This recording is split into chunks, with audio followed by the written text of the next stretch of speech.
தமிழகத்திற்கு எதிராக பேசுற மாதிரி தமிழ்நாட்டுக்கு எதிராக பேசுற மாதிரி தயவு செய்து எடுத்துக்கொள்ள வேண்டாம். தமிழச்சியா தமிழ்நாட்டுக்கு என்னென்ன திட்டங்கள் கிடைக்க வேண்டுமோ அது கிடைக்க வேண்டும் என்பதில் நாங்களும் மிகுந்த அக்கறையாக இருக்கிறோம். என்னை பொறுத்த மட்டும் நீங்க நல்ல கேள்வி கேட்டீங்க. நான் தமிழச்சியா இருக்கிறதுனாலதான் தமிழச்சியை எதிர்த்து போட்டி போடுறதுக்கு ஆட்சியிலிருந்து வந்தேன் நானு. ஆனா எதுக்குன்னு நாங்க எல்லாரும் ஒரு எதிர்பார்ப்போடு ஒரு அங்கீகாரத்தை தருவார்கள், அதனால் தமிழகத்திற்கு நிறைய கொண்டு வரலாம் அப்படின்ற ஒரு கனவோடு தான் நாங்க அரசியல் களத்தை தேர்தல் களத்தை சந்தித்தோம். அதனால எங்களுக்கு அக்கறை இல்லைன்னா என்னை போன்றவர்கள் நாங்க வந்திருக்கவே மாட்டோம். அக்கறை இருக்கிறது. ஆனா தவறாக ஒரு நல்லெண்ணத்தோடு சமர்ப்பிக்கப்பட்ட ஒரு பட்ஜெட்டை பெண்கள், மாணவர்கள், சிறு குறு தொழில் செய்பவர்கள், தொழிலாளர்கள், விவசாயிகள், மாணவர்கள் எல்லாருக்கும் உதவிகரமாக இருக்கின்ற ஒரு பட்ஜெட்டை ஒண்ணுமே இல்லை அப்படின்னு சொல்றது நியாயம் இல்லை அல்லவா? ஏன்னா இன்னைக்கு 3 லட்சம் கோடி பெண்கள் நலத்திற்கு ஒதுக்கி இருக்கிறார்கள் என்றால் அதில் தமிழக பெண்களும் இருக்கிறாங்க. 10 லட்சம் உயர்கல்வி மாணவர்களுக்கு கிடைக்கிறது என்றால் அதில் தமிழக மாணவர்களும் இருக்கிறாங்க. இன்னைக்கு நீங்க 100 லட்சம் கோடி உள்கட்டமைப்புக்கு அவர்கள் ஒதுக்கி இருக்கிறார்கள் என்றால் அதில் தமிழகமும் இருக்கிறது. ரயில்வே திட்டங்களுக்கு இத்தனை லட்சம் ஒதுக்கி இருக்கிறார்கள், தமிழகமும் இருக்கிறது. ஆக எல்லா விதத்திலும் இத்தனை திட்டங்களிலும் இன்னைக்கு ஏஞ்சல் டாக்ஸ் குறைஞ்சதுன்னா தமிழகத்திலே ஸ்டார்ட் அப்ஸ் அதிகமா வரும். மருத்துவர் என்ற முறையில் இன்னைக்கு அதிகமாக கேன்சர் அதிகமா இருக்கு. இன்னைக்கு நீங்க பாத்தீங்கன்னா டிரான்ஸ்பிளான்ட் தமிழகத்துல தான் அதிகமாக நடக்கிறது. ஆக டிரான்ஸ்பிளான்ட் மருந்துகளுக்கு வரி விலக்கு கொடுத்திருப்பது தமிழகமும் பலன் பெறும். ஆக தமிழகமும் பலன் பெறும். அதுல எல்லாத்துலயும் நம்ம பங்கு இருக்கு. ஆனா இவ்வளவு சிந்தித்து சிந்தித்து அனைவருக்குமான ஒரு பட்ஜெட்டை கொடுக்கும் பொழுது இதுல ஒண்ணுமே இல்ல அப்படின்னு சொல்றது நியாயம் இல்ல. அதே நேரத்தில் தமிழகம் என்ற பெயர் இல்ல, ஆனா நமக்கான பங்கு இருக்கு நாங்க சொல்றதை வச்சு உடனே நாங்க தமிழகத்திற்கு எதிரானவர்கள் என்ற விமர்சனத்தையும் நான் ஒப்புக்கொள்ளவில்லை. இன்னைக்கு நம்ம செங்கோல் அங்க வைக்கப்பட்டிருக்கிறது தமிழகத்தின் ஒரு குறியீடு தான். அதை எடுக்கணும்னு வேற அவங்க எல்லாம் சொல்லிக் கொண்டிருக்கிறார்கள். ஆக தமிழுக்கு கிடைக்க வேண்டிய மரியாதை நிச்சயமாக பாராளுமன்றத்தில் நிச்சயமாக பிரதிபலித்துக் கொண்டிருக்கிறது செங்கோலாக. அப்படி இருக்கும்போது எப்படி தமிழகத்தை புறக்கணிப்பாங்க, எப்படி தமிழ்நாட்டை புறக்கணிப்பாங்க? அதனால தமிழ்நாட்டின் ஆனா ஒண்ணு நான் மறுபடியும் சொல்றேன், எங்களது பங்கு இருக்கிறது. இதை சரியாக எங்களுக்கு கொடுக்க வேண்டும். எப்ப நமக்கு கிடைக்கும்? நிதி ஆயோக் கூட்டத்துக்கு போய் முதலமைச்சர் சென்று உரிமையோடு இதுல எங்களுக்கு பங்கு இருக்கு, இந்த 3 லட்சம் கோடியில பெண்களுக்கான சேவைக்கு ஒதுக்கட்டதுல எங்களுக்கு அதிகமா பங்கு இருக்கு அப்படின்னு நீங்க 4 கோடி இளைஞர்களுக்கு வேலை வாய்ப்பு கொடுக்கும்போது அதுல எத்தனை லட்சம் பேர் தமிழகத்தில் இருக்கிறார்கள், அதை வாங்குவதற்கு பங்கு இருக்கிறது. ஆக முதலமைச்சர் சென்று அதை வாங்க வேண்டும் என்பது எனது தாழ்மையான கருத்தாக இருக்கிறது. அதனால்தான் சொல்றேன், பட்ஜெட் அறிவிப்புக்கு பின்பு இவர் அதிகமா போகணும். அப்படி பார்த்தா இப்ப நாங்க யாரும் வெற்றி பெறல, ஆனா அவர்கள் 40 பேரை வெற்றி பெற வைத்திருக்கிறார்கள். அது முதலமைச்சர் அவர்கள் பட்ஜெட்டுக்கு வந்ததுக்கு அப்புறமா தான் போகணும். புறக்கணிக்கப்பட்டிருக்கிறார்கள் அவர்கள் எண்ணினார் என்றால் நம்ம இனிமேதான் போகணும், போய் அதை வாங்கணும். தமிழ்நாடு முதலமைச்சர் மட்டும் இல்ல, இப்போ தெலுங்கானா ரேவந்த் ரெட்டியும் கொஞ்சம் முன்னாடி அறிவிச்சிருக்காரு. நானும் இல்ல யாரா இருந்தாலும் தெலுங்கானால ஆளுநரா இருந்தனால இதற்கு முன்னால உள்ள சந்திரசேகர் ராவ் இப்படி புறக்கணித்து தான் இன்னைக்கு அவர் புறக்கணிக்கப்பட்டிருக்கிறார். எல்லாத்தையும் புறக்கணிப்பார். இப்படிதான் அப்பவே நான் ஆளுநரா இருக்கும் போதே சொல்லுவேன், இப்படி புறக்கணிக்காதுங்க, வந்து கேட்டு வாங்குங்க. பிரதமர் வந்தா பிரதமரை புறக்கணிப்பார். பிரதமரை புறக்கணிக்கிறத விட பிரதமரை நீங்க வரவேற்று தெலுங்கானா மாநிலத்திற்கு என்னெல்லாம் வேண்டும் ஒரு நட்பு ரீதியாக விவாதம் செய்யுங்கள் என்று நான் சொல்லுவேன். அதை அவர் செய்யல. இன்னைக்கு மக்கள் அவரை புறக்கணித்து விட்டார்கள். ஆக அப்படிப்பட்ட நிலைமை இந்த மற்ற முதலமைச்சர்களுக்கு வரக்கூடாது என்பதுதான் எனது கருத்து. வாக்களித்தவர்களுக்கு மட்டுமல்ல, வாக்களிக்காதவர்களுக்கும் சேர்த்து பிரதமர் திட்டங்களை தீட்டணும்னு முதலமைச்சர் சொல்றாரு. 40க்கு 40லும் திமுக கூட்டணி வெற்றி பெற்றதால் மக்கள் மீது கோபமாக இருக்கிறார் பிரதமர். அப்படிலாம் இல்லையா? இப்ப தெலுங்கானா முதலமைச்சர் தெலுங்கானான்னு பேர் வரல, தெலுங்கானால 8 பேர் ஜெயிச்சிருக்காங்களே.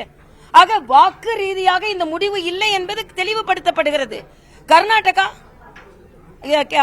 இங்க கேரளால ஒருத்தர் ஜெயிச்சிருக்காரு. அப்படி பார்த்தா தெலுங்கானால 8 பேர் ஜெயிச்சிருக்காங்களே. தெலுங்கானால மக்கள் அபரிதமான ஆதரவை கொடுத்திருக்கிறார்கள். அதனால்தான் இன்னைக்கு மரியாதைக்குரிய நிதி அமைச்சர் இன்னைக்கு பேசும்போது மிக தெளிவாக சொல்லி இருக்கிறார். என்ன சொல்லி இருக்கிறார் என்றால், நான் மகாராஷ்டிரால ஒரு பெரிய திட்டம் வருது, அதோட பேரை நான் சொல்லலையே.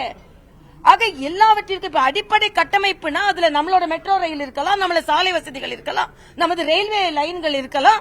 ஆக நீங்க போய் கேட்டாதானே. ஆக புறக்கணிக்காதீர்கள் என்று நான் தமிழக முதலமைச்சரை மறுபடியும் கேட்டுக்கொள்கிறேன். புறக்கணிக்கப்பட்ட முதலமைச்சர்கள் எல்லாம் மக்களால் புறக்கணிக்கப்பட்டார்கள். அதுக்கு தெலுங்கானா ஒரு உதாரணம் என்பதை நான் தெரிவித்துக் கொள்கிறேன். திருமதி தமிழிசை அவர்களுக்கு அவர்களுக்கு மீண்டும் ஒரு மக்கள் பணி ஆற்றுவதற்கான வாய்ப்பு கிடைக்கும் எதிர்பார்க்கிறோம். இப்ப மக்கள் பணி ஆற்றிக் கொண்டுதான் இருக்கேன். மக்கள் பணி ஆற்ற வந்து விட்டேன். எனக்கு அது பொறுப்போ பதவியோ இருந்தா மட்டும் இல்ல, தமிழிசை மக்கள் பணி ஆற்ற வந்து விட்டேன். அதற்கான அங்கீகாரம் எனக்கு நிச்சயமாக கிடைக்கும். எப்பொழுதும் மக்கள் பணி ஆற்றிக் கொண்டுதான் இருக்கிறேன் என்பது எனது கருத்து. நன்றிப்பா. அரசியல் இருந்தாலும் சரி, அரசியலுக்கு அப்பாற்பட்டு இருந்தாலும் சரி, முதலமைச்சர் அவர்கள் நிதியும் இல்ல நீதியும் இல்ல அப்படின்னு சொல்றத நான் ஒப்புக்கொள்ள மாட்டேன். இன்னும் சொல்ல போனா நிதி அவங்ககிட்ட தான் அதிகமா இருக்கு. பல நிதிகள் அவங்ககிட்ட இருக்கிறாங்க. இதுல தமிழ்நாடு என்ற ஒரு பெயர் வராததுனால் இல்ல ஒன்றே நான் தமிழக மக்களுக்கு முதலிலேயே சொல்லிக் கொள்கிறேன். இப்ப நாங்க அனைத்து தரப்பு மக்களுக்கும் கொடுத்த பட்ஜெட்டுக்குள்ள நமக்குள்ள பங்கும் இருக்கிறது என்று சொன்னா உடனே ஏதோ நாங்க தமிழகத்திற்கு எதிராக பேசுற மாதிரி, தமிழ்நாடுக்கு எதிராக பேசுற மாதிரி தயவு செய்து எடுத்துக்கொள்ள வேண்டாம். தமிழச்சியா தமிழ்நாட்டுக்கு என்னென்ன திட்டங்கள் கிடைக்க வேண்டுமோ அது கிடைக்க வேண்டும் என்பதில் நாங்களும் மிகுந்த அக்கறையாக இருக்கிறோம். என்னை பொறுத்த மட்டும் நீங்க நல்ல கேள்வி கேட்டீங்க. நான் தமிழச்சியா இருக்கிறதுனாலதான் தமிழச்சியை எதிர்த்து போட்டி போடுறதுக்கு ஆட்சியிலிருந்து வந்தேன் நானு. ஆனா எதுக்குன்னா நாங்க எல்லாரும் ஒரு எதிர்பார்ப்போடு ஒரு அங்கீகாரத்தை தருவார்கள், அதனால் தமிழகத்திற்கு நிறைய கொண்டு வரலாம் அப்படின்ற ஒரு கனவோடு தான் நாங்க அரசியல் களத்தை, தேர்தல் களத்தை சந்தித்தோம். அதனால எங்களுக்கு அக்கறை இல்லைன்னா என்னை போன்றவர்கள் நாங்க வந்திருக்கவே மாட்டோம். அக்கறை இருக்கிறது. ஆனா தவறாக ஒரு நல்லெண்ணத்தோடு சமர்ப்பிக்கப்பட்ட ஒரு பட்ஜெட்டை பெண்கள், மாணவர்கள், சிறு குறு தொழில் செய்பவர்கள், தொழிலாளர்கள், விவசாயிகள், மாணவர்கள் எல்லாருக்கும் உதவிகரமாக இருக்கின்ற ஒரு பட்ஜெட்டை ஒண்ணுமே இல்லை அப்படின்னு சொல்றது நியாயம் இல்லை அல்லவா? ஏன்னா இன்னைக்கு 3 லட்சம் கோடி பெண்கள் நலத்திற்கு ஒதுக்கி இருக்கிறார்கள் என்றால் அதில் தமிழக பெண்களும் இருக்கிறாங்க. 10 லட்சம் உயர்கல்வி மாணவர்களுக்கு கிடைக்கிறது என்றால் அதில் தமிழக மாணவர்களும் இருக்கிறாங்க. இன்னைக்கு நீங்க 100 லட்சம் கோடி உள்கட்டமைப்புக்கு அவர்கள் ஒதுக்கி இருக்கிறார்கள் என்றால் அதில் தமிழகமும் இருக்கிறது. ரயில்வே திட்டங்களுக்கு இத்தனை லட்சம் ஒதுக்கி இருக்கிறார்கள், தமிழகமும் இருக்கிறது. ஆக எல்லா விதத்திலும் இத்தனை திட்டங்களிலும் இன்னைக்கு ஏஞ்சல் டாக்ஸ் குறைஞ்சதுன்னா தமிழகத்திலே ஸ்டார்ட் அப்ஸ் அதிகமா வரும். மருத்துவர் என்ற முறையில் இன்னைக்கு அதிகமாக கேன்சர் அதிகமா இருக்கு. இன்னைக்கு நீங்க பாத்தீங்கன்னா டிரான்ஸ்பிளான்ட் தமிழகத்துல தான் அதிகமாக நடக்கிறது. ஆக டிரான்ஸ்பிளான்ட் மருந்துகளுக்கு வரி விலக்கு கொடுத்திருப்பது தமிழகமும் பலன் பெறும். ஆக தமிழகமும் பலன் பெறும். அதுல எல்லாத்துலயும் நம்ம பங்கு இருக்கு. ஆனா இவ்வளவு சிந்தித்து அனைவருக்குமான ஒரு பட்ஜெட்டை கொடுக்கும் பொழுது இதுல ஒண்ணுமே இல்ல அப்படின்னு சொல்றது நியாயம் இல்ல.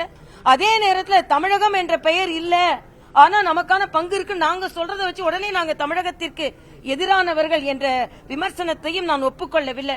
இன்னைக்கு நம்ம செங்கோல் அங்க வைக்கப்பட்டிருக்கிறது தமிழகத்தின் ஒரு குறியீடு தான் அது. அதனைக்கு எடுக்கணும்னு வேற அவங்க எல்லாம் சொல்லிக் கொண்டிருக்கிறார்கள். ஆக தமிழுக்கு கிடைக்க வேண்டிய மரியாதை நிச்சயமாக பாராளுமன்றத்தில் நிச்சயமாக பிரதிபலித்துக் கொண்டிருக்கிறது செங்கோலாக. அப்படி இருக்கும்போது எப்படி தமிழகத்தை புறக்கணிப்பாங்க, எப்படி தமிழ்நாட்டை புறக்கணிப்பாங்க? அதனால தமிழ்நாட்டின் ஆனா ஒண்ணு நான் மறுபடியும் சொல்றேன், எங்களது பங்கு இருக்கிறது. இதை சரியாக எங்களுக்கு கொடுக்க வேண்டும். எப்ப நமக்கு கிடைக்கும்?